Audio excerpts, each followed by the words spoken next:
মুসলমান ঘরের ছেলে মেয়েরা, তরুণেরা, বাপেরা, এটা তো আমাদের জন্য বড় লজ্জা। ইসলামের মতো পবিত্র ধর্ম, যে ধর্ম নারীদেরকে এত সম্মান দিয়েছে, এত স্নেহ করেছে, আল্লাহ নবী নূহ নবী জানিয়ে দিলে কেউ যদি মায়ের জাত নারীদের উপরে জুলুম করে, রেপ করে, আমি রাসূলুল্লাহ জানিয়ে দিই তাকে গলা পর্যন্ত পুঁতে পাথর মারতে মারতে হত্যা করে দাও। কেননা মায়ের জাতকে যে সম্মান জানাতে পারে না, ওই পুরুষটার পুরুষ না, ও সুরাতে সকলে পুরুষ, কিন্তু দুপায়ে হিংস্র পশু হয়ে গেছে, ওর বেঁচে থাকা সমাজের কোনো অধিকার নাই। তাহলে ইসলামের রেপিসদের শাস্তি কি? মেরে ফেলা। আর যারা ইসলামের নামে বদনাম দিচ্ছে, এদের দলের নেতারাই অনেক রেপিস্ট আছে। অনেকের আবার জামিন হয়ে যায়, আবার যদি বা কেস হয়, তাহলে বলুন কারা আমার ইসলামের বিরুদ্ধে বলছে? ভাবতে পারছে? আর এই সব কিছুর কারণ আমাদের দোষ। কি স্বীকার করছেন তো নাকি? আমাদের দোষ আছে না? না, হ্যাঁ আমাদেরই দোষ, অন্য কারো দোষ দিলাম নেই।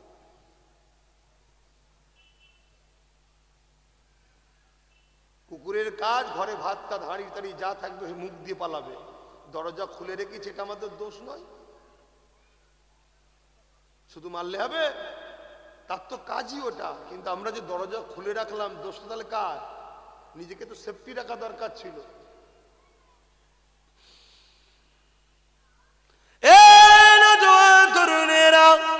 কেন এত গাফলতি? একটাই কারণে, জন্ম নিয়ে দেখেছি বাপ মুসলমান, মা মুসলমান, ভাই মুসলমান, এলাকার মসজিদে মসজিদে আজান হতে লেগেছে, এলাকায় মাদ্রাসা রয়েছে, আলেম উলামা রয়েছে, দিনের মাহফিল হতে লেগেছে, এই সহজে আল্লাহ দিনকে পেয়ে গেছি।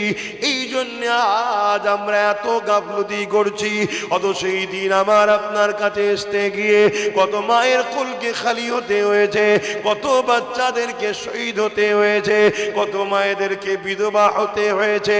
ইতিহাসের পাতা সাক্ষী দেয়, এক সময়তে আল্লাহ নবী সাহাবাদিওকে বলতে লাগলেন, বাবা সাহাবারা, ইসলামের দুশমনেরা বিশাল বাহিনী তৈরি করেছে, মদিনার উপরে হামলা করে মুসলমানদেরকে শহীদ করে দেবে, তারা ইসলামকে মিটিয়ে দিতে চাইছে।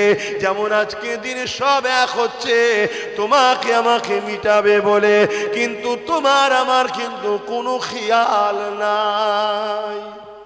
আছে খেয়াল? কেন তোমার আমার চিন্তার তো কোনো বিষয় নেই।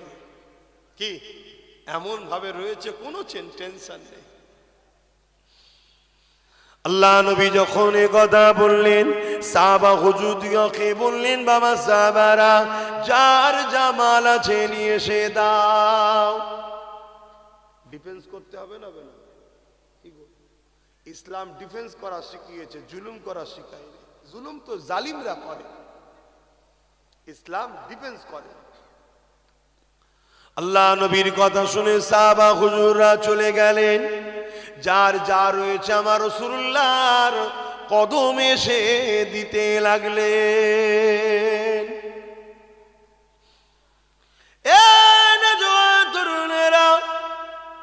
আল্লাহ নবী হঠাৎ করে নজরটা এক সাহাবীর দিকে পড়লো, যে সাহাবী বসে বসে কাঁদতে লেগেছে। আল্লাহ নবী তাকে জিজ্ঞাসা করলেন, বাবা সাহাবীরে কেন কাঁদে?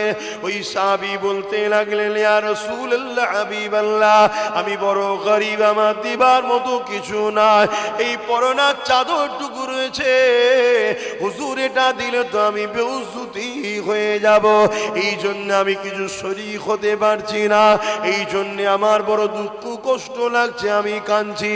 আল্লাহ নবী বড় আফসোস করতে লাগলে, আমার এই সাহাবীটা কত গরীব, কত অসহায়, এই জন্য নবী আমার বড় আফসোস করতে লাগলে। হঠাৎ করে সাহাবী বলে উঠলেন, ইয়া রাসূলুল্লাহ, হাবিবাল্লাহ, হুজুর আপনি আমাকে একটু ইজাজত দেন, আমি একবার ঘরে যাব। কিন্তু ঘর বলতে তোমার আমার মতো ঘর নয়, পাতা দিয়ে ঘেরা, এত গরীব অভাব ছিল। কিন্তু আল্লাহর প্রেম, নবীর প্রেম কত ছিল দেখো।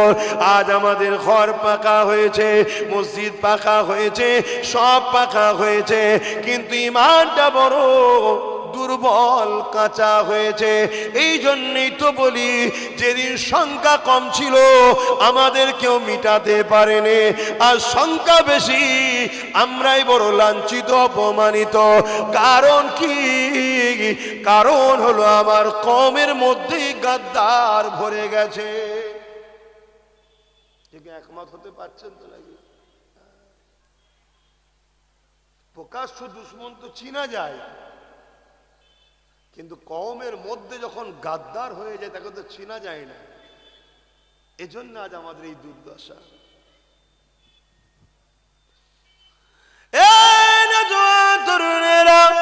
আল্লাহ নবী সাহাবী ঘরে চলে গেলেন, ওই পাতা দিয়ে খিরা ঘরের বাইরে গিয়ে ডাক দেয় বাসির। একটা ছোট্ট ছেলে বেরিয়ে এলো, আল্লাহ নবী সাহাবীকে জড়িয়ে ধরল আব্বা জান বলে। অর্থাৎ বাসির এই সাহাবীর সন্তান ছিলে। বাপ এমন করে বাচ্চাকে আদর করতে লাগে, হঠাৎ করে চোখ দিয়ে পানি বেরিয়ে বেরিয়ে ওই বাচ্চার মাথায় পড়তে লেগেছে। এই দৃশ্যটা দেখে বাচ্চা মাথা তুলে বলে, কেন আব্বা জান আপনি কাঁদতেছে? আপনি আমাকে মহব্বত করে ভালোবাসেন জানি, কেন এই জমিনের ওপরে আমার আব্বা জান নাই, এই জমিনে আমার আম্মা জান বেঁচে নাই, আমার আম্মা ইন্তেকাল হয়ে গেছে, এই জন্য আপনি আমাকে বড় আদর পিয়ার করে। কিন্তু আব্বা জান আজকের কান্নার কারণটা কি? আল্লাহ নবীর ওই সাহাবী তখন বলতে লাগলে, বাবা বাসির, আল্লাহ নবী দিনের জন্য মাল চেয়েছিল, কিন্তু আমি তোমার বাপ বড় গরিব, আমার দিবার কিছু নাই, এই জন্য বাবা আমি চিন্তা করেছি আল্লাহ দিনের জন্য আমি আমার জানটাকে ওইখানে দান করে দেব।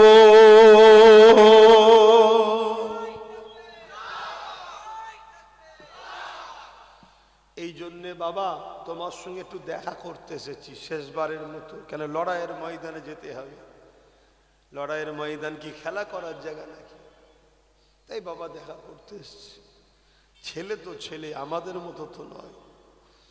হযরতে বাসির চোখের পানি মুছেলে বলছে, আব্বা এই মহান কাজে দেরি করেন না, আপনি তাড়াতাড়ি যান, যে আল্লাহ রসুলের কাছে আপনার নামকে লিখে দেন। জোরে বলুন সুবহানাল্লাহ। কেন? কেননা সাহাবী জানে দুনিয়া তোমার আমার জন্য চিরস্থায়ী নয়। বাপ একদিন চলে যাবে, কবে কবে কেউ জানে না, কিন্তু রাসূলুল্লাহ দিনের জন্য যদি যায় শহীদের মরণ হয়ে যাবে। কিয়ামতের দিনে আমি বাসির আল্লাহ পাকের কাছে বলতে লাগবো, ও রব্বি আল্লাহ পাক, আমার মা ছিল না, বাপ দিনের জন্য যেতে চেয়েছিল, আমি বাসির কিন্তু আব্বাকে রুখে দিইনি, আপনার দিনের জন্য বাপকে ছেড়ে দিয়েছিলাম। কিয়ামতের দিনে শহীদের বেটা হয়ে উঠব। আর যদি আপনি বিজয় হয়ে গাজী হয়ে আসে, কিয়ামতের দিনে গাজী সন্তান হয়ে উঠব।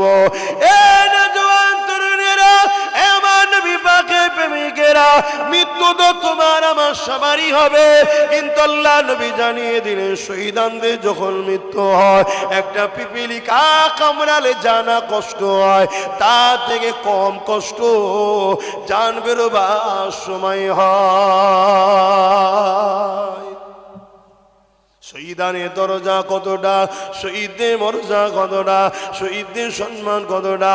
কিয়ামতের দিন শহীদদের ঘরে যে অবস্থায় শহীদ হয়েছে অবস্থায় উঠানো হবে।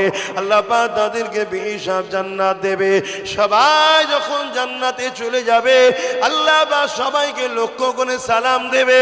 দিবার পরে আল্লাহ পাক বলতে লাগবে, হ্যাঁ আমার বান্দা বান্দিরে, দুনিয়া জমিনে তোমরা যা চেয়েছিলে, দুনিয়া জমিনে আমি আল্লাহ তোমাদের কাছে যাওয়া ওয়াদা করেছিলাম, আমি আল্লাহ আমাকে না দেখে আমাকে সত্য জেনে আমার কথা মতো চলেছিলে, আমি বলেছিলাম আমার কথা মতো যারা চলবে আমি আল্লাহ তাদেরকে জান্নাত দেব। জান্নাতের বিবরণ তোমাদেরকে জানানো হয়েছিল। আমার বান্দা বান্দিরে, রে, দুনিয়ার জমিনে তোমরা অনেক কষ্ট করেছো আমার জন্য, দুনিয়ার জমিনে অনেক লড়াই করেছো আমার জন্য, দুনিয়ার জমিনে অনেক বাধা বিঘ্ন আসার পরও তোমরা আমি আল্লাহ আমাকে ছেড়ে দেওনি। আমার বান্দা বান্দি রে, বলো তো দেখি আমি আল্লাহ যা ওয়াদা করেছিলাম এই ওয়াদা পূরণ করেছি? তোমরা কি আমার জান্নাত পেয়ে খুশি, না দুনিয়াতে আবার যেতে চাও? ওই সময় তারা বলতে লাগবে, ও রব্বি আল্লাহ, আপনার জান্নাত এত সুন্দর আমরা শুনেছিলাম কিন্তু কল্পনা করতে পারিনি। এই সুন্দর জায়গা ছেড়ে আমরা কখনো আর দুনিয়াতে যেতে চাই না। দুনিয়া থেকে জান্নাত অনেক সুন্দর, দুনিয়ার সাথে তুলনা চলে না। জান্নাত এত নিয়ামতের জায়গা। ওই সময় একদল যুবক দাঁড়িয়ে যাবে, দাঁড়িয়ে গিয়ে বলতে লাগবে, ও রব্বি আল্লাহ, আমরা দুনিয়ার জমিনে যেতে চাই।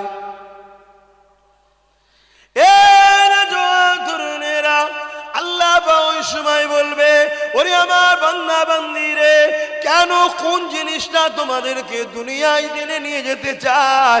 আমার জান্নাতের থেকেও দুনিয়ার কোন জিনিসটা তোমাদের বেশি পছন্দ হয়েছে?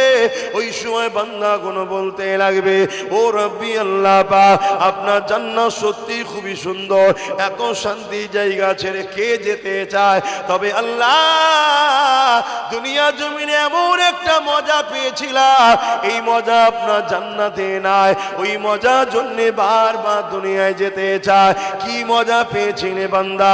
ওই সময় বান্দা বলতে লাগবে, আল্লাহ আপনার পক্ষে দাঁড়িয়ে জালিমদের বিরুদ্ধে, আপনার পক্ষে দাঁড়িয়ে সন্ত্রাসদের বিরুদ্ধে, আপনার পক্ষে দাঁড়িয়ে আপনার সৃষ্টির দুশ্মনদের বিরুদ্ধে, আপনার পক্ষে দাঁড়িয়ে আপনার বিদ্বেষীদের বিরুদ্ধে, আপনার পক্ষে দাঁড়িয়ে মানবতার বিরোধী তাদের বিরুদ্ধে, আল্লাহ আপনার খুশির জন্য আপনার পক্ষে দাঁড়িয়ে আমরা লড়াই করেছিলাম। এই লড়াইয়ে জালিমদের আঘাতে যখন আমাদের জানটা চলে যাচ্ছিল, এত ভালো লেগেছিল যে আল্লাহ দিয়া জান আল্লাহর জন্য যেতে লেগেছে। ওই মরণের সময় এত মজা লেগেছিল আল্লাহ, যে আমরা আল্লাহর দাস, আল্লাহর জন্য জীবন কুরবান হয়ে গেল। এই মজার জন্য বারবার দুনিয়ায় যেতে চায়, আর আপনার জন্য আল্লাহ শহীদ হতে চায়। আরো জোরে বলুন সুবহান।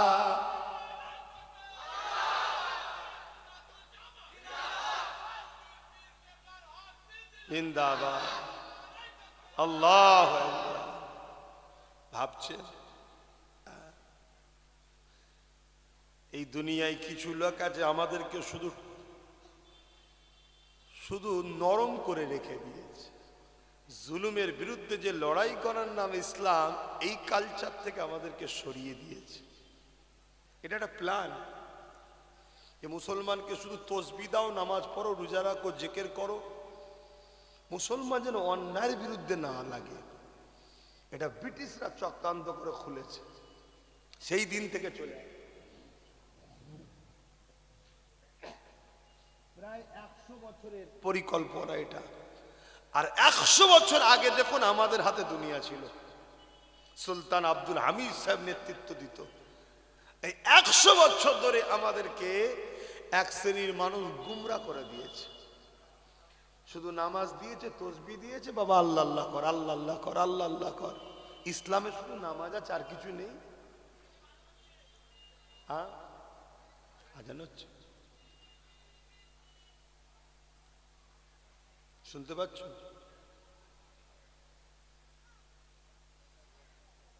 বলবে, হয়ে গেলে বলবে।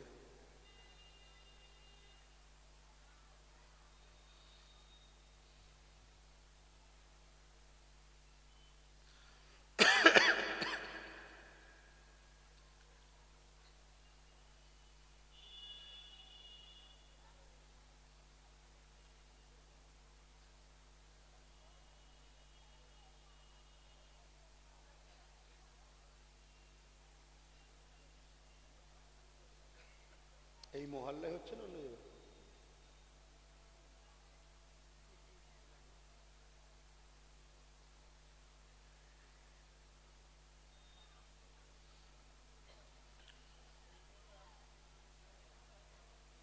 কমিটি কারা?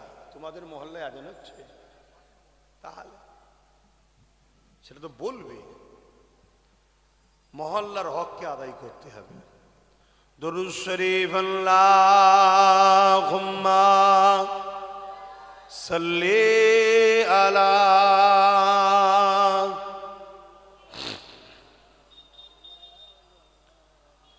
জোরে জোরে পড়েন, ওয়ালা আলে।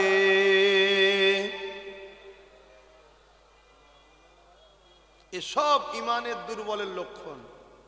এই যে লক্ষণ ইমানের দুর্বল, আমি বেঈমান বলবো না, ইমান আছে আশা রাখছি, কিন্তু দুর্বল। অনেক সময় দেখবেন মোবাইল অন থাকে কিন্তু ফোন লাগাচ্ছে, ফোন লাগছে না কেন? ব্যাটারি এত চার্জ কম, ফোন যাচ্ছে না। এটা উদাহরণ দিয়ে বুঝাচ্ছি, সাধারণ মানুষ তো। ইমান আল্লাহ কারে আছে, অস্বীকার করছি না। কেন? তোমাদের বাপ দাদুদের রক্তটা ভালো ছিল, তোমাদের বাপ দাদু আল্লাহ কারে সব জান্নাতি মানুষ, কিন্তু তোমাদের ইমান দুর্বল হয়ে গেছে। আর এই দুর্বল হয়েছে কেন?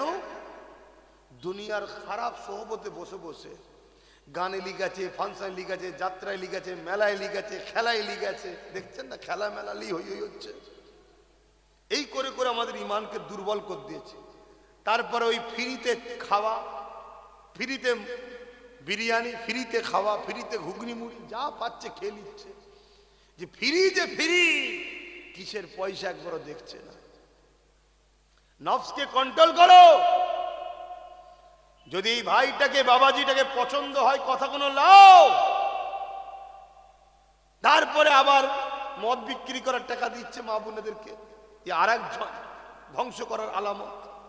আর আমি আব্বাস সিদ্দিকী বলবো, আবার আমার মতো আর এক মৌলী সাহেব এসে বলবে সব ঠিক আছে, সব ঠিক আছে, সব ঠিক আছে। কেন? ওনার তো টেবিলের তলা দিয়ে আছে।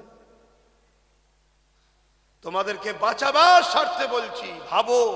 তুমি তোমার মুরব্বী বাপগুলোকে দেখো না, এনাদের এখনো যা তেজ আছে তোমাদের তাই নেই। ফজর বেলা উঠতে পারছো না, ঠান্ডা চোটে কাঁপছো। আর মুরব্বী গুলো দেখো, ফজর বেলা উঠে একটা পাতলা গামা কায়েদে উঁচু করছে, খড়গড় খড়গড় করে কল্লু করছে। কি করে না? করে না? এটা ইমানের জোরে হচ্ছে। আর তোমার আমার ইমান দুর্বল হয়ে গেছে। মনে রেখে দিও যুবক, ওয়াজ তো আমার রোজই শুনছো, ঘরে বসে হোক আর মাহফিলে হোক। এই সব বসে আছে হ্যানিম্যান কোম্পানিরা সব রয়েছে, রোজই তো জলসা শুনছো। আমি আবার বলে যাচ্ছি, আমরা যতবার জিতেছি ইমানের জোরে জিতেছি। আজান হচ্ছে, ঠিক আছে।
दुरूद शरीफ अल्लाहुम्मा सल्ली अला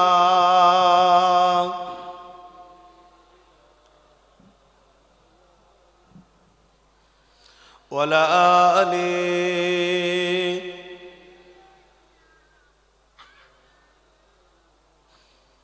रातें भी मदीने की, बातें भी मदीने की, रातें भी मदीने की, बातें भी मदीने की।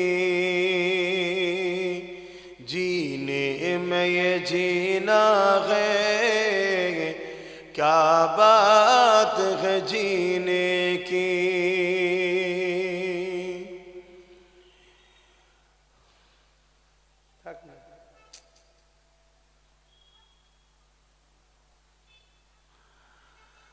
तारीफ के लायक जब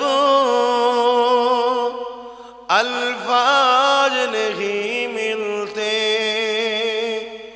तारीफ के लायक जब अल्फाज नहीं मिलते, तारीफ करे कोई किस तरह मदीने की, तारीफ करे कोई किस तरह मदीने की। रातें भी मदीने की, बातें भी मदीने की। जीने में ये जीना है, क्या बात है जीने की। ओ अपने निगाहों से मस्ताना बनाते हैं, ओ अपने निगाहों से दीवाना बनाते हैं। जहमत भी नहीं देते मैं खार को पीने की, जहमत भी नहीं देते मैं खार को पीने की। रातें भी मदीने की, बातें भी मदीने की। जीने में ये जीना है, क्या बात है जीने की।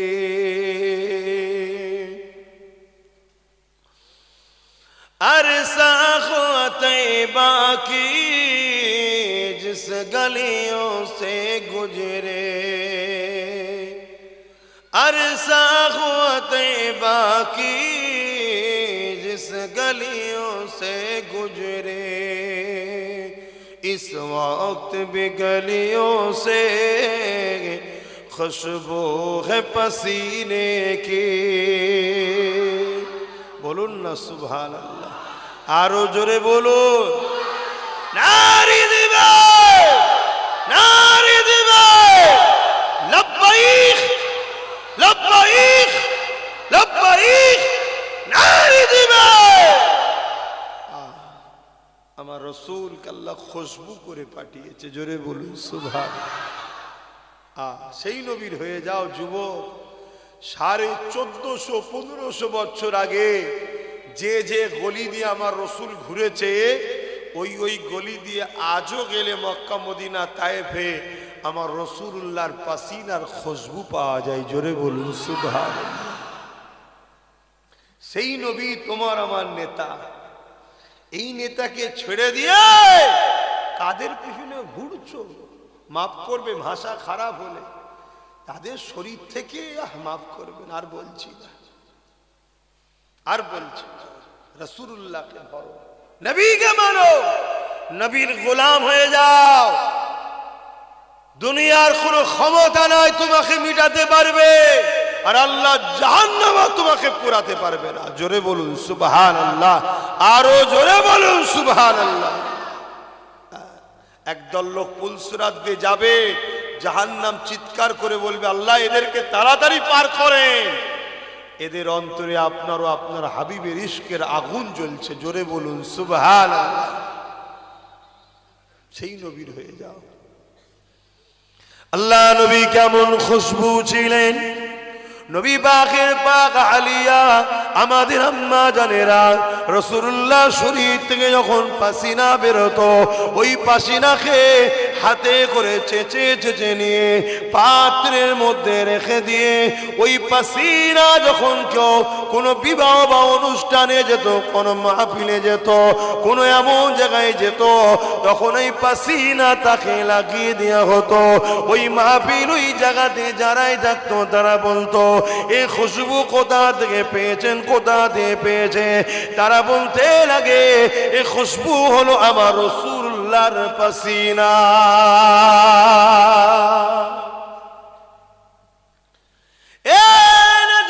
তরুণেরা, আল্লাহ নবীকে কি নিয়ামত করেছে। আম্মা জান হযরত আমিনা হুজুরের গর্ভে যখন আমার রাসূল পাক সাল্লাল্লাহু আলাইহি ওয়াসাল্লাম ছিলেন, আম্মা জান আমিনা বলতে লেগেছে, আমার শরীর থেকে খুশবু বেরোতে শুরু হয়েছে। এই খুশবু যত দিন যায় চারিদিকে ছড়াতে লেগেছে এবং চতুর্দিকে চর্চা হতে লেগেছে। আমিনা এই খুশবু কোথা থেকে পায়?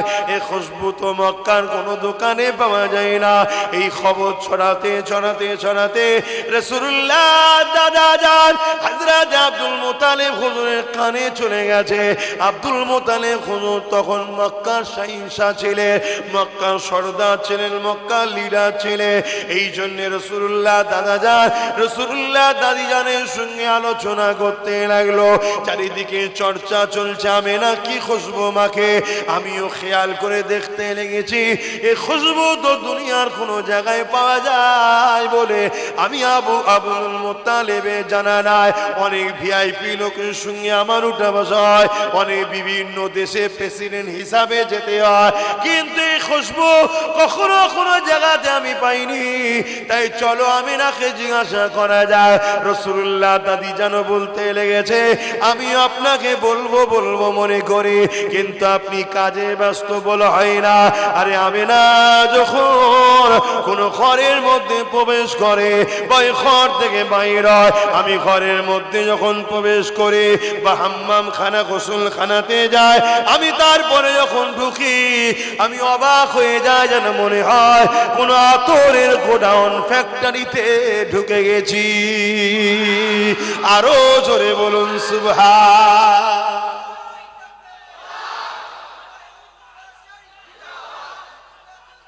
আরে আরে বলো না, হাত তুলে লাব্বাইক বলো না, লাব্বাইক লাব্বাইক। হ্যাঁ হুজুর, আমরা আছি আপনার গোলাম, আপনার জন্য। হুজুরের গোলাম হও, হুজুরের গোলাম হও। আম্মা জানাবে না, হুজুরকে ডাকা হলো। আজান হয়ে গেছে ভাই, সংক্ষেপ করবো, একটু মন দিয়ে শোনেন। তরুণেরা, আম্মা জান হযরত আমিনা হুজুরকে ডাকা হলো। ও মা আমিনা, চারিদিকে চর্চা চলছে, মা কোথা থেকে আতর পান, মা কোথা থেকে আতর মাখেন মা। আম্মা জান আমিনা বলতে লেগেছে, এ আতর আমার নয়, আমার গর্ভে যিনি রয়েছে এ আতর হলো তিনার শরীরের খুশবু। আরো জোরে বলুন সুবহান। সেই নবী 1450-1500 বছর আগে যেসব জায়গাতে ঘুরেছে, এখনো সে জায়গা থেকে রাসূলুল্লাহর পাসিনার খুশবু পাওয়া যায়। বললেন না সুবহানাল্লাহ? একটু আজকে বুঝুন, কোথা সুবহানাল্লাহ বলতে হয়, কোথা নাউজুবিল্লাহ বলতে হয়, কোথা আল্লাহু আকবার বলতে হয়। জলসা তো অনেক হচ্ছে, এগুলো ভাবুন, বুঝুন, শিখুন। এই বিষয়ে আরো একটা কথা আপনাদেরকে মনে পড়েছে, একটু বলে যায়। ইকরামা, আবু জেহেলের ছেলের নাম ইকরামা। আমার নবীর কঠিন দুশমন ছিল আবু জেহেল, আর আবু জেহেলের ছেলেও ইকরামা আমার রাসূলুল্লাহ দুশমন ছিল, বাপ বেটা নবী পাকের বিরুদ্ধে ছিল তখন। ইকরামা এবং তার বাপ আবু জেহেল। আবু জেহেল আইন করেছে, মোহাম্মদ রসুলের কাছে যে যাবে তাকে মৃত্যুদণ্ড দেওয়া হবে। যেমন আজকে অনেক নেতারা আইন করে আব্বাস সিদ্দিকীকে জলসায় আনা যাবে না, আব্বাস সিদ্দিকীর কাছে গেলে চড় পাটায়, ধরে লিয়াই তাকে। কি জুলুম করে না করে না? অসুবিধে কিছু নেই। সেদিন রাসূলুল্লাহর বিরুদ্ধে আবু জেহেল লেগেছিল, আজকে নবীর গোলাম আব্বাসের বিরুদ্ধে আবু জেহেলের চেলারা লেগেছে। অসুবিধে কি আছে? আপনাদের অসুবিধা আছে? আমার কোনো অসুবিধা নেই। যতদিনের জন্য আল্লাহ পাঠিয়েছে ততদিনই থাকবো। কোনো মায়ের বেটা নেই একদিন আগে নিয়ে যেতে পারে আব্বাসকে। শুনছেন নাকি? যতদিনের জন্য এসেছি, কে পাঠিয়েছে? আমার যত দিনের জন্য পাঠিয়েছে ততদিনই থাকবো। পুরো দুনিয়া যদি এক জায়গায় হয়ে যায়, 1 মিনিট আগে নিয়ে যেতে পারবে না, 1 মিনিট। এটাই হলো আল্লাহর পাওয়ার। সেই আল্লাহর উপরে ভরসা রাখো যুবক, ঘাবড়াও নি। ভুল করেছো, তওবা তিল্লা করে চেঞ্জ হও, পরিবর্তন হও। আকুনু মা সাদিকিন, সত্যবাদীদের দলভুক্ত হও, সত্যবাদীদের সাথ দাও। চরিত্রবান, ভদ্র, নম্র আহলে রসুল কুরাইশদের নেতৃত্ব মানো। কেন কুরাইশ বংশের ওপরে আল্লাহর একটা বরকত আছে। ইমানদার কুরাইশের নেতৃত্ব মানো, আল্লাহ পাক তার বরকতে তোমাকে বিজয় দেবে। জোরে বলুন সুবহানাল্লাহ। আমার রাসূলুল্লাহর কথা, আমার কথা নয়। বাবেরা, নওজোয়ান তরুণেরা, ইকরামা আবু জেহেলের ছেলে একদিন কোন এক কাজে রাস্তা দিয়ে এসেছিল, অপর দিক দিয়ে আল্লাহ নবী যেতেছিলেন। ইকরামা যখন নজরটা আমার রাসূলুল্লাহ দিয়ে পড়েছে, ইকরামা ছুটে এসে আল্লাহ নবীকে বুকে বুকে জড়িয়ে ধরেছে। যেমন ঈদের দিনে আমি তুমি কোলাকুলি করি, গলায় গলায় মিলি, ইকরামা আমার রাসূলুল্লাহর সঙ্গে ওইভাবে মিলতে লেগেছে। অথচ ইকরামা তারও সেও দুশ্মন ছিল, তার বাপও আমার রাসূলুল্লাহ সব থেকে বড় দুশ্মন। এবং আইন করেছে যে যাবে তাকে মেরে ফেলা হবে। তরুণেরা, এই খবরটা আবু জেহেলের কাছে চলে গেল। আমাদের সর্দার ইকরামা এমন করে মুহাম্মদ রাসূলুল্লাহর সঙ্গে গলায় গলায় মিলেছে। এই খবরটা শুনে আবু জেহেল রেগে গিয়ে ইকরামাকে ডাক দিয়েছে। ইকরামা, কি শুনছে না সত্য না মিথ্যা? ইকরামা বলছে, হ্যাঁ, যেটা বলছেন সত্য শুনেছে। আমি বুঝতেও পারিনি, মুহাম্মদ রাসূলুল্লাহকে দেখার পরে কেমন যেন একটা হয়ে গেল, আমি নিজেকে কন্ট্রোল করতে পারলাম না। সে আমাদের দুশ্মন জানার পরও আমি তিনাকে গিয়ে জড়িয়ে ধরে ফেললাম। এই কথা শুনে আবু জেহেল বলতে লাগলো, ইকরামা রে, তুমি যতই সাফাই দাও না কেন, এই সমাজে মুহাম্মদ রাসূলুল্লাহর কাছে কেউ গেলে তাকে মৃত্যুদণ্ড দেওয়া হবে ঘোষণা হয়ে গেছে। এই যদি তোমাকে এখন মেরে না ফেলি, তাহলে আমার আইনটাকে জনগণ ভয় করবে না। শুনছেন? ক্ষমতা টিকাবার জন্য যে মেরে ফেলা কাজ, এটা আবু জেহেলের কাজ। আজকে এরকম আবু জেহেল আছে না? দেশের মাথায় তো আবু জেহেল বসে আছে। কি? আর আমার রাজ্যের মাথায় কি? হিন্দা বসে আছে। হিন্দা বোঝেন না? বুঝতে পারেনি? হ্যাঁ,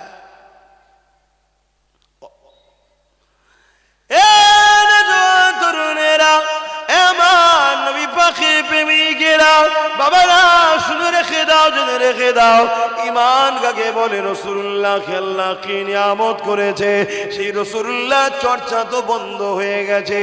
আজকে দুনিয়ার মানুষ আমার রাসূলুল্লাহ থেকে দূরে সরে যাচ্ছে। এমনি এমনি সরে যায়নি গো, আমাদেরকে সরানো হচ্ছে প্ল্যান মাপে। রাসূলুল্লাহর আলোচনাও তো বন্ধ হয়ে গেছে।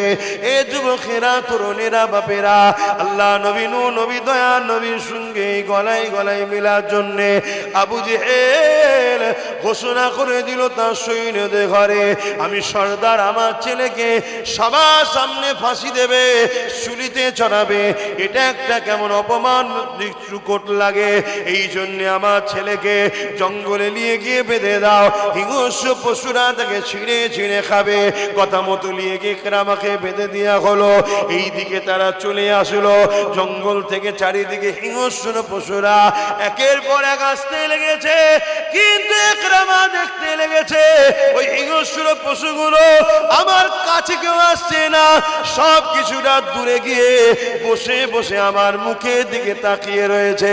আমি আমার নীরবতা ভেঙে দিয়ে আমি তাদেরকে বলতে লাগলাম, এ জঙ্গলের ক্ষুধার্ত পশুরা, এ জঙ্গলের হিংস্র পশুরা, কেন তোমরা আমাকে খাচ্ছ না? আমাকে খেয়ে নাও। আমি মুহাম্মদ রাসূলুল্লাহর সঙ্গে একবার গলায় গলায় মিলেছি বলে আমার বাপ আমাকে মওতের মুখে ঠেলে দিয়েছে, তোমরা আমাকে খেয়ে নাও। এই কথা যখনই বলা শেষ হয়ে গেল, ওই হিংস্র পশুদের মধ্যে দেখে এক পশুর জবান খুলে গেল। সে বলতে লেগেছে, হুবহু মানুষের নাই কথা বলতে লেগেছে, একরামারে অবশ্যই তোমাকে খেয়ে নিতাম, কিন্তু তোমাকে এই কারণে খেতে পারবো না, তোমাকে খাওয়া নিষেধ হয়ে গেছে। কেন নিষেধ হয়েছে? কেননা তোমার শরীর থেকে আখরি নবী নূর নবী মুহাম্মদ রাসূলুল্লাহর খুশবু বেরোতেছে। আরো জোরে বলুন সুবহান। ইকরামা তখন কি কলমা পড়েছিল? তাহলে অমুসলিম ঈমান আনেনি, শুধু রাসূলুল্লাহকে জড়িয়ে ধরে ভাই কলাকলি করেছে। তাতে যদি জঙ্গলের হিংস্র পশুকে হুকুম হয়ে যায় খাবি না, আমার হাবিবের সঙ্গে মোহাব্বত ইজহার করেছে, শুনছেন? তখনও দুশ্মনের দিকে আছে, কলমা পড়ে নে। আল্লাহ করে তোমার আমার অন্তরে কলমা আছে, যদি রসুলকে সিনায় রাখতে পারি, নবীকে যদি মোহাব্বত করতে পারি, আল্লাহ তো কিয়ামত দিন বলতে পারে জাহান্নাম এ পুলসরা পাপী, কিন্তু আমার হাবিবকে মোহাব্বত করতো, ভালোবাসতো, যাকে পার করিয়ে দে। জোরে বলুন সুবহানাল্লাহ। এই আশা করাটা কি নিষেধ আছে নাকি? ভাবো আমার ভাইরা, সেই নবী আমাদের কাছে তিনটে জিনিস রেখে গেছে, কিতাবুল্লাহ, সুন্নতে রাসূলি ও আহলে বাইতি। অপর হাদিসে কিতাবুল্লাহ এবং রাসূল পাক সাল্লাল্লাহু আলাইহি ওয়াসাল্লাম হাদিস। এই সব কিছু মিলিয়ে তিনটে জিনিস আল্লাহ রসুল রেখে গেছে। এই তিনটে জিনিসকে দেখাশোনা করা, মহব্বত করা, ধরে রাখা আমাদের দায়িত্ব আছে না? না।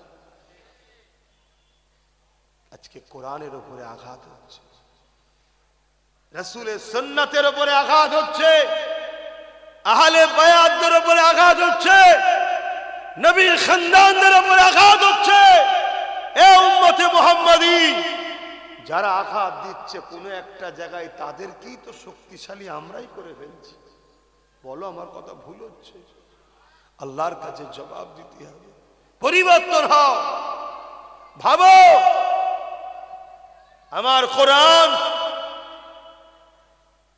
সারা দুনিয়াতে চ্যালেঞ্জ চলছে, কোরআনের মোকাবিলায় কেউ আসতে পারেনি আজ পর্যন্ত।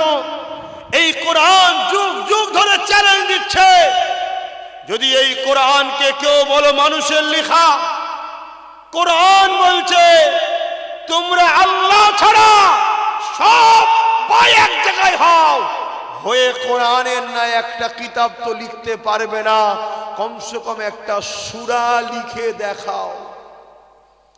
এই চ্যালেঞ্জে পৃথিবীতে 1450-1500 বছর আজ পর্যন্ত কেউ আসতে পেরেছে? গত কয়েকদিন আগে ফোর পাস চরিত্রহীন জালিম, সে বলছে কোরআনের মধ্যে ভুল আছে, আর কোরআন নাকি মানুষ লিখেছে। কথা বুঝে আসছে না? নাই।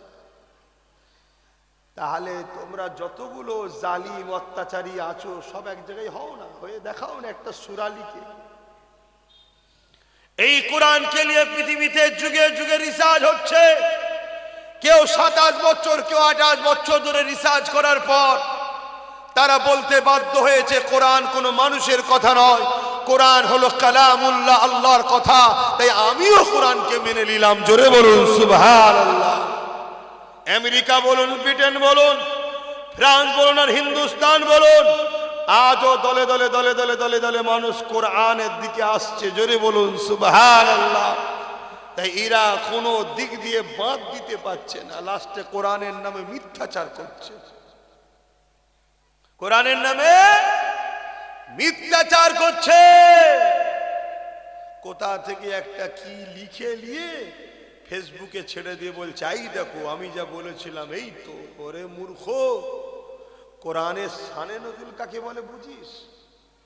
অর্থাৎ আয়াতটা নাজিল হয়েছে কারণ কি এটা বুঝিস? নাসেক মনসুখ বুঝিস? কোরআনের অনেক আয়াত আছে, একটা আয়াত দিয়ে আর একটা আয়াতকে আল্লাহ রদ করেছে, বাতিল করে দিয়েছে। কিন্তু কোরআনের আয়াত সেটাকে অস্বীকার করলে ঈমান চলে যাবে, কিন্তু ওটা প্রযোজ্য নয়। কথা মাথায় ঢুকছে না? ঢুকে না? যেমন একটা প্রেসক্রিপশনে গেলেন ডাক্তারের কাছে, ওষুধ লিখলো, এক সপ্তাহ যাওয়ার পরে ওই প্রেসক্রিপশনের ওই ওষুধকে কেটে অপর দিকে অন্য ওষুধ লেখে না? লেখে না। কারণ ডাক্তারই জানে রুগীকে এখন কি দিতে হবে। আগে যেটা দিয়েছিল ডাক্তার কি ভুল দিয়েছে? না, আগের ডোজটা তখনকারের জন্য ঠিক, দ্বিতীয় ডোজটা এখনকারের জন্য ঠিক। তো কোরআন একটা আয়াত দ্বারা আরেকটা আয়াতকে মনসুখ করেছে। তাই নাসিক মনসুখের জ্ঞান আছে ফোরপাসের।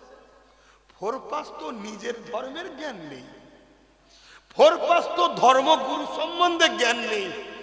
কেন? ও ফোরপাস যে আছে ও ধর্মগুরুই কোরআনের মাইয়া কোরআনিয়া মক্তবেতেই পড়াশোনা করে বড় হয়েছে। শুনছেন তো নাকি? কিন্তু না, এগুলো বলে একটা বিভাজন তৈরি করো। কেন? যে ভুলটা আমি করেছি আমার পিঠের চামড়া তুলে দেবে আমার জাতের লোকেরা। একটা এমন কথা শোনাও যে কথায় এখন সব বিভাজন তৈরি হয়ে যায়, হই হই শুরু হয়ে যায়, আমাকে লোক ভুলে যাবে। শুনছেন তো নাকি? এই চিটিংবাজদের কোয়ালিটি কোন কোয়ালিটি বোঝা মুশকিল। এরা কত বড় বড় চিটিংবাজ। এসআইআরের নামে মানুষের নাম বাদ গেছে না যায়নি? এসআইআরের নামে যখন ধরবে চিটিংবাজ দেখছে আমার তো পিঠের চামড়া উঠে যাবে। অতএব এমন একটা কথা বলো সেই নিয়েই চর্চা হোক, আমার জাতীয় আমার থেকে যেন চুপ হয়ে যায়। কিন্তু বড় দুঃখ, ইসলামের ঘরের কোনো ছেলে যদি অন্য ধর্মের বিরুদ্ধে বলে, আমরা মুসলমান তার বিরুদ্ধে বলি না? বলি না। কিন্তু আমার দিনের বিরুদ্ধে বললে ওই তার বিরুদ্ধে সেভাবে প্রোটেস্ট করার লোক দেখি না। এটা বড় লজ্জা। যাক, আমি গর্বিত, আমি ইসলামের অনুসারী, কিন্তু আমার কওমের কাছে আমার দুঃখ। আপনারা কি ভাববেন না? আপনারা কি জাগবেন না? একজন বলল ইসলামে রেপ করা ভালো, আর একজন বলল কোরআনে ভুল আছে। তার আগে আর একজন বলল কোরআন শেষ হয়ে যাবে, আমার উন্নয়ন শেষ হবে না। তার আগে আর একজন বলল অমুক আল্লাহ।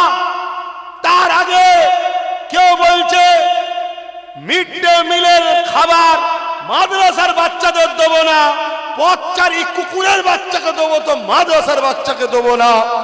একটার পর একটা আমার মসজিদ নিয়ে, আমার মাদ্রাসা নিয়ে, আমার কোরআন নিয়ে, আমার দিন নিয়ে বারবার সমালোচনা যারা করছে, একটা কারো শাস্তি হয়েছে? কেন হয়নি? অথচ একটা ছোট খাটো চোর নেতার বিরুদ্ধে কেউ যদি বলে তুই তো চোর রে, অমনি পুলিশ ডেকে এলে তাকে ধরিয়ে দেবে। দেবে না? দেবে। এখন কেউ যদি বলে যে মমতা একটা বড় চোর, পুলিশ চলে আসবে না? হবে না? কেন ভাই? অথচ এত বড় বড় কথা আজও তাদের বিচার হচ্ছে না। কারণ কি? আপনারা ভুলে গেছেন কি জানি না, রাজ্য সরকার যখন তিলক তোমার পরিবারকে 10 লক্ষ টাকা দিতে চেয়েছিল, তখন কোন একটা মুসলিম ঘরের বাচ্চা ছেলে, ওর বলা উচিত নয়, তারপরও সেই জ্ঞান নেই তার, সে বলেছিল যে অভিষেকের মেয়েকে তুলে যে ওর যদি কেউ হামলা করে, আমি যদি 1 কোটি টাকা দিই রাজ্য সরকার কি খুশি হবে? অ্যাকচুয়ালি বুঝাতে চেয়েছিল যে মানুষের ইজ্জতের দাম 10 লাখ নয়, 1 কোটিও নয়। এটা অবশ্যই ওর বলা উচিত হয়নি, কিন্তু তারপরও সে কিন্তু রেপের কথা বলেনি। সে উদাহরণ দিতে গিয়েছিল তাকে তুলে নিয়ে জোর করে চলে যাওয়া হয়েছে, এখনো তার কোনো খবর আছে কারো কাছে? কিন্তু আমার ইসলামের বিরুদ্ধে, আমার কোরআনের বিরুদ্ধে, আমার আল্লাহর বিরুদ্ধে এত বড় কথা হয়, তারপরও এদের বিচার হয়নি। কারণ কি? একটাই কারণ, সংখ্যা আমাদের 4.5 কোটি, 40% আমরা, শুনছেন তো নাকি? তারপরও বিচার হয়নি, একটাই কারণ, আমরা 4.5 কোটির কোনো গার্জেন নেই, বাপ নেই। আমরা অন্যজনের পা চেটে বেড়াই, আমাদের হাতে রাজ পাওয়ার নেই, ওদের হাতে রাজ পাওয়ার আছে। ওই জন্য পুলিশ তো আর আমাদের কথা শুনবে না, পুলিশ তো রাজ পাওয়ার লোকের কথা শুনবে। কেন? পুলিশ তো তাদের কথায় কর্মচারী, ঠিক তো নাকি? যতই আমাদের ট্যাক্সের টাকা দেওয়া হোক, রাজ পাওয়ার তো ওদের হাতে। কিন্তু আমি জানতে চাইছি, আমাদের যতগুলো মুসলিম এমএলএ আছে, এরা কি এই অর্জুন সিং আর ওই 4 শয়তানটার বিরুদ্ধে কেস করেছে? তোমাদের এমএলএ করেছে? জোরে বলো। তোমাদের এলাকার প্রধান মুসলমান যারা আছে করছে। 44টা নাকি মুসলিম এমএলএ আছে, মন্ত্রী আছে, কেউ কেস করেছে? তাহলে কাদেরকে জিতিয়ে রেখেছো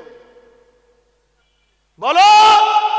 যে কোরআনের পক্ষে নয়, ওর হাতে আল্লাহ পাওয়ার দিয়েছে, ও একটা কোরআনের বিরুদ্ধে কেস করলো না কেন? ও জানে আমি কেস করলে পরের বারে মমতার টিকিট দেবে না। তাহলে তুই টিকিটের জন্য কোরআনের বিরুদ্ধে কেস বিরুদ্ধে যারা বললো তার বিরুদ্ধে কেস করলি না, তাহলে আমি বিপদে পড়লে, আমি মরলে মনে হয় এই মুসলমান আমার সাথ দেবে? এই জোরে বলো। তাহলে আগামী দিন বলো, যে নওশাদ কেস করছে, যে নওশাদ লড়ছে, তার সাথ কারা দিতে চাও? হাত তুলে দেখাও। একদম ওপেন ডাইরেক্ট কথা, সাথ দিতে চাও? হাত লম্বা করে তুলে রাখো। সাথ দেবে? সাথ দেবে? সাথ দেবে? ধোকা দেবে না তো? ডায়ে বায়ে কেউ হাত তুলতে বাকি আছে কি দেখে লাও। যদি কেউ হাত না তোলে তার সাথে জুলুম করবো না, কিন্তু জেনে লো বসে আমাদের নয়, ব্যাস এতটুকু। কেউ হাত তুলতে বাকি আছে? হাত না বাদ। আজকে ওয়াকাফকে বাঁচাবার দরকার আছে না নাই? রাজ্য সরকার ওয়াকাফের পক্ষে না বিরুদ্ধে? কেন্দ্র সরকার ওয়াকাফের পক্ষে না বিরুদ্ধে? তাহলে ওয়াকাফ মানে মসজিদ, মাদ্রাসা, কবরস্থান, ঈদগাহ, খানকা, যে জায়গার উপরে, তাই তো নাকি? ওয়াকাফ যা মানে মসজিদ যাবে, মাদ্রাসা যাবে, কবরস্থান যাবে, ঈদগাহ যাবে। কেন্দ্র সরকার ওয়াকাফকে মিটাতে চাইছে না চাইনে? তার মানে মসজিদ, মাদ্রাসা, কবরস্থানকে মিটাতে চাইছে না চাইনে? যে ওয়াকাফকে মিটাতে চায়, সে মসজিদকে মিটাতে চায়, কবরস্থান, ঈদগাহকে মিটাতে চায়, সে সরকার জালিম না জালিম নয়? আওয়াজ দিয়ে বলুন, কেন্দ্র সরকারকে কারা জালিম বলে মানেন? একটু হাত তুলে সাক্ষী দেবেন। এ কথা ঠিক তো? এবারে চলে আসুন, সেই কেন্দ্র সরকারের কালা কানুনকে রাজ্য সরকার মমতা মেনেছে না মানেনি? আগে বলেছিল আমাকে ভোট দাও, বিজেপিকে রুখবো, আর এখন বিজেপির আইনকে মানছে না মানেনি? আর বিজেপির নেতারা ইসলামের বিরুদ্ধে বললে তাদেরকে বন্দি করছে না। তাহলে এই বিজেপিকে রুখবে? বিজেপিকে বাংলায় এনেছে কে? বলেছিল না আনন্দবাজার পত্রিকায় বিজেপিকে ফন্ডে এনে লড়বো? তাহলে বলুন, এও মসজিদ, মাদ্রাসা, কবরস্থানের দুশ্মন না বন্ধু? তা দুশ্মন যদি হয় তাহলে এ জালিম না জালিম নয়? এবারে রাসূলুল্লাহর হাদিসটা শোনো। আল্লাহ নবী বলছেন, যে মুসলমান, মন দিয়ে শুনছো তো? হুঁশ কেটে যাবে, হুঁশ কেটে যাবে। কবরে ঢুকার পরে আর কেউ নেই ওখানে। আজ মরলে কালকেই মাটি, আজ মরলে কালকেই মাটি। হয় জান্নাতের বাগান, নাই 99টা সাপ, জাহান্নামের গর্ত। মন দিয়ে শোনো, রাসূলুল্লাহর হাদিস মিশকাত শরীফের। কোন বক্তা, মৌলী সাহেব, পীর সাহেব, পীরজাদা সাহেব, হযরত সাহেব, কোন সাহেব যদি বলে আব্বাস সিদ্দিকী ভুল করছে, আমি তাকে তো চ্যালেঞ্জ বারবার দিচ্ছি, চলে আসো ব্রিগেডের মাঠে, চ্যালেঞ্জ দিচ্ছি, যদি আমি ভুল বলে থাকি যা শাস্তি দেবে মেনে নেব। রাসূলুল্লাহর হাদিস, নবী বলছেন, কেউ জালিম জানার পরে, শুনছেন, কোন মুসলমান যদি ওই জালিমকে সাথ দেয়, ওই মুসলমানটা ইসলাম থেকে বেরিয়ে যাবে। আল্লাহ রসুল কি বললেন? কেউ জালিম জানার পরে কোন মুসলমান যদি এই জালিমকে সাথ দেয় সে ইসলাম থেকে, জোরে বলুন, জোরে বলুন, তাহলে কেন্দ্র সরকার জালিম না জালিম নয়? রাজ্য সরকার জালিম না জালিম নয়? রাসূলুল্লাহর হাদিস অনুযায়ী কেউ যদি এদেরকে ভোট দেয় সে ইসলামে থাকবে? জোরে বলেন। এবারে একটা প্রশ্ন, আগে ভোট দিয়েছিলাম, আগে কি জুলুম করেছিল? আগে কি এই সব কাজ করেছিল? আগে কি এর মুখটা কিরকম চিনতে পেরেছিলাম? তখন তো বলেছিল মাদ্রাসা দেবো, ডবল ডবল চাকরি দেবো, এখন বলছে চপ বিক্রি করো। তখন বলেছিল পুরপুরায় রেল হবে, এখন বাস বন্ধ হয়ে যাচ্ছে। তাহলে আগে যখন কেউ মুসলমান ছিল সালাম দিয়েছিল, জবাব দিতে হবে। আজকে যদি মুসলমান না হয় আজ ছেড়ে দেয়, আর সালাম দিলে জবাব দেওয়া যায়? তাহলে আগেকারের সময় তখন দিয়েছেন আলাদা কথা। আজকে যখন এ জালিম হয়েছে, মসজিদ মাদ্রাসার বিরোধী করছে, এর বিরুদ্ধে লড়াইয়ের দরকার আছে না না?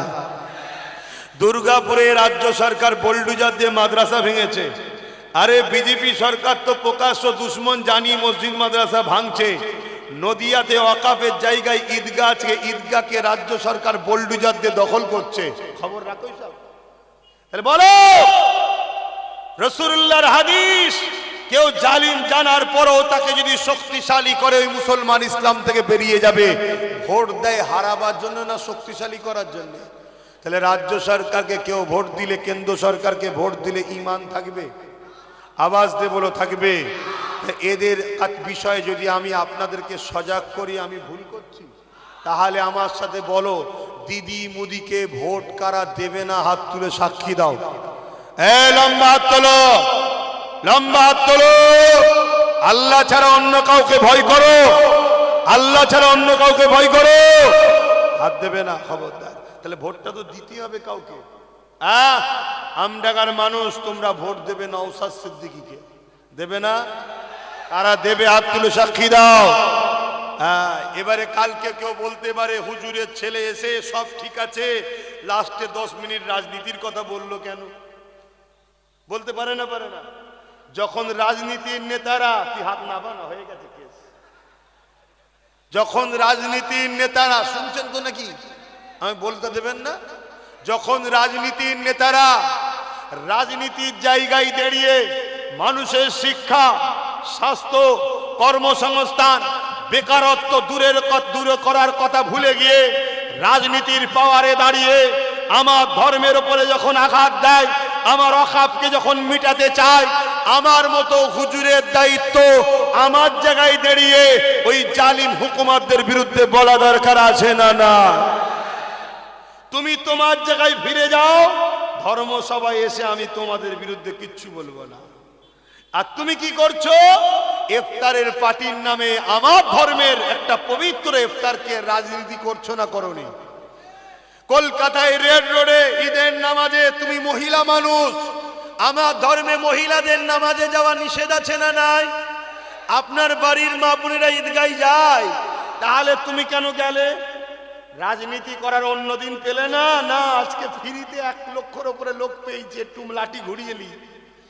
তুমি যদি আমার ঈদের নামাজে এসে রাজনীতি করতে পারো, আমার নবীর মেম্বারে, নবীর ঘরের আওলাদ, নবীর ওয়ারিস হিসেবে, নবীর দ্বীনের দুশমনদের ঘরে চিনাবার জন্য এবং নবীর মসজিদ মাদ্রাসাকে বাঁচাবার জন্য যে ছেলে কেস চালাচ্ছে, তার পক্ষে ডাকার জন্য এদের প্রচারের দরকার আছে না না? কথা মাথায় ঢুকছে? বিশ্বনবী দিবস পিছনে ব্যানার, আর বিশ্বনবীর দুশ্মনকে স্টেজে তুলে দিয়েছে, আর সে মাইকে দাঁড়িয়ে প্রশংসা করছে, আমাদের দিদি এই করেছে, আমাদের দিদি বাস উল্টো করে চালিয়ে দিয়েছে। প্রচার করছে না, করে না? হ্যাঁ, দেখলেন না? এখনো সব প্রচার চলছে, এই করেছে, ওই করেছে, ওই করেছে, ওই করেছে। আমি কাউকে ছোট করছি না। তাহলে তোমরা এই জন্যই প্রোগ্রাম করছো? হ্যাঁ, দিদির প্রচারের জন্য প্রোগ্রাম হচ্ছে। অতএব নিজের ক্ষতি হওয়ার আগে নিজে থেকেই সাফাই দিতে হবে, ঠিক তো নাকি? মন দিয়ে শোনেন। তাহলে আমার দিনের দুশ্মন কেউ হবে, তার বিরুদ্ধে বলার জায়গা তো এইটাই নাকি? কথা বলছেন না কেন? যদি বলছেন সব ঠিক আছে, তাহলে ফেরাউনের বিরুদ্ধে বলেন কেন? নমরুদের বিরুদ্ধে বলেন কেন? এজিদের বিরুদ্ধে বলেন কেন না? তারা ইসলামের দুশ্মন ছিল, আল্লাহর দুশ্মন ছিল। আর এগুলো আল্লাহর বন্ধু নাকি? হ্যাঁ, বলছে না ওগুলো মরে গেছে, তোদের বিষয়ে বলেন বলেন, এগুলো বেঁচে আছে। তো বেঁচে আছে তুই বলতে পারিস না, ওটা তোর ভয়। মরাকে বলতে খুব ভাল লাগে, জেন্তুগুলোর বিরুদ্ধে বল না। ওদের মধ্যে এদের মধ্যে পার্থক্য কি আছে ভাই? তো এই জন্য একটু সজাগ করলাম। ক্ষতি হলো, মন খারাপ হলো, বেশি নয় 5-6 মিনিট লিয়েছি। তো আমার অধিকার নেই, আমার স্বাধীনতা নেই, আমার ভালোবাসার মানুষকে বুঝাবার অধিকার নেই? তো আরো একবার বলছি, নওশাদকে কারা কারা সাথ দেবে হাত তুলে দেখাও। এই লম্বা করে হাত তোলো, হাত তুলে এবার দেখো কেউ আমাদের দলে নেই, কে কে দেখে লাও, দেখো কে কে নেই। হাত লম্বা করে তুলবে, তবেই তো চিনা যাবে কে কে নেই আমাদের সাথে, দেখে লাও। শুধু দেখে রাখো, হাত না বাও। যে আমাদের সাথে নেই তার সঙ্গে ঝগড়া করবে নাকি? না, ঝগড়া করব না। আমরা শুধু জেনে নেব যে এ আমাদের সাথে নেই, অর্থাৎ ওয়াকাফের সাথে নেই। কার সাথে নেই? কেন ওয়াকাফকে মিটাতে চাইছে ওরা, আর নওশাদ সুপ্রিম কোর্টে কেস করে বাঁচাতে চাইছে। আজও লড়াই চলছে, চলছে না চলে না? তাহলে ও একা, ওর সাথে যদি আমডাঙ্গাটাও দেন, অশোকনগর দেন, দেগঙ্গা দেন, বসিরহাট দেন, ওর সাথে আরো গোটা 20-30 হয়, ওর শক্তি বাড়বে না কমবে? তাহলে আরো গোটা 30 ML এর কেস হতো না হতো না? এগুলো ভাবেন, আস্তে আস্তেই তো বড় হবে, একদিন দেখা যাবে পুরোটা হয়ে গেছে। বলুন ইনশাল্লাহ। তাহলে যে শক্তিতে ওরা কাটছে, আমরা যখন আসবো পুরো আবার ফিরিয়ে নেব। পারবো না? পারবো না। চেষ্টা করলে হয় না। কে বলেছে? বারবার বলবে আমরা 30% না 40%। আর একটা শোনো, আমাদের সাথে SC STরা আছে, আগামীতে আরো আসবে। যদি বলো কেন? আমরাই একমাত্র পারি সমস্ত গরিবকে আশ্রয় দিতে। কেন? মুহাম্মদ রসুলের গোলাম আমরা। কেন? উত্তরপ্রদেশে যা হচ্ছে, SC STরা হারে হারে বুঝছে। শুনছেন তো নাকি? তারাও আমাদের সাথে। তো এই জায়গায় দাঁড়িয়ে থেকে কালকে যদি 2-5 হাজার টাকা করে পেয়ে যান, ভুলে যাবেন না তো? যদি ল্যান্ড কি ক্ষতি হবে এটাও শোনেন। কিছুদিন আগে বিহারে ভোট হয়ে গেল না? 10,000 পেয়ে অনেক মা বাপ নেচেছে, ভাই বোনেরা নেচেছে। তারপরে কাঁদছে, কি ব্যাপার? বলছে আরে 10,000 रुपया दिए थे, जाके वोट दे दिए भाजपा को, अभी वो भाजपा लोग जीत के हमारा ही घर तोड़ दिए। অর্থাৎ 10,000 টাকা দিয়েছে যে ভোট দিয়েছে বিজেপিকে, ভাজপাকে, আর জিতার পরে ওদেরই ঘর ভাঙছে। শুনছো তো আমার মা বোনেরা? মদ বিক্রি করার টাকা খেয়ে খুব খুশিতে আছেন না? তওবা করুন, পরিবর্তন হন, লোভ লালসা করবেন না। ছেলের মতো মাকে বলছি, ভাইয়ের মতো ভাইকে বলছি, নাই রাস্তাঘাটে নুচে নুচে খাবে জালিমরা, কেউ পাশে দাঁড়াবার নাই। কেন? যে দাঁড়াবে তার কেস হয়ে যাবে। কিন্তু আইন যদি হাতে ক্ষমতা থাকে, রাজ পাওয়ার থাকে, তখন তো লড়াই করতে পারবে। তাই বলবো মা বোনেদের, বুঝুন, বুঝুন, নিজেদের মধ্যে কোনো মতনৈক্য নয়, একটাই কথা মনে রাখতে হবে। ঠিক তো নাকি?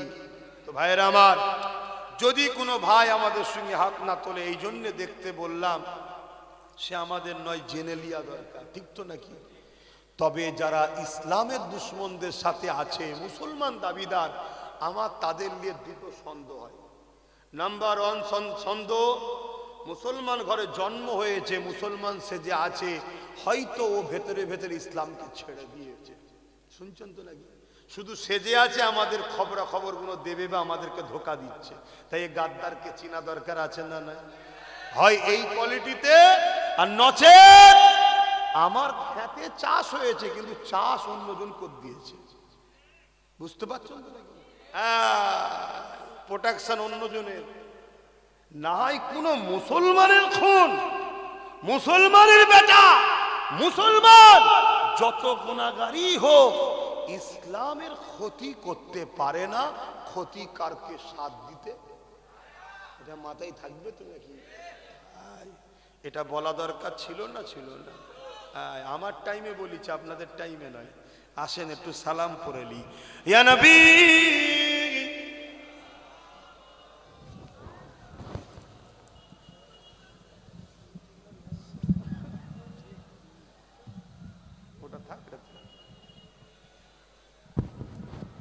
গো মন খারাপ হয়ে গেল নাকি? সালাম জোরে জোরে পড়বেন, দিয়া নবী